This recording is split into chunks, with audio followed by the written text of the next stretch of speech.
Всем привет, дорогие друзья! Сегодня мы стали участниками онлайн-акции «Бессмертный полк», проводимый по республике Саха-Якутия в рамках проекта ЕСИЯ под названием «Бессмертный полк 2020». Сегодня на этом портале размещена электронная галерея фотографий наших ветеранов, участников Великой Отечественной войны и ветеранов тыла Республики Саха-Якутия, не только. Пройдя по ссылке, мы сможем просмотреть всю галерею.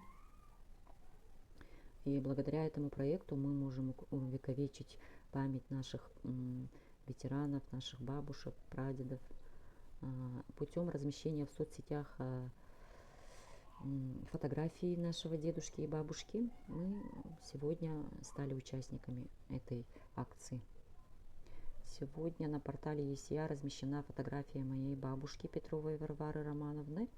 Она из села Аргет Верхневилюйского улуса, многодетная мама, ветеран тыла Республики Саха-Якутия, почетный гражданин Верхневилюйского улуса села Аргет, а также наш дедушка, прадедушка из поселка Поповцы Винницкой области, Украинской ССР.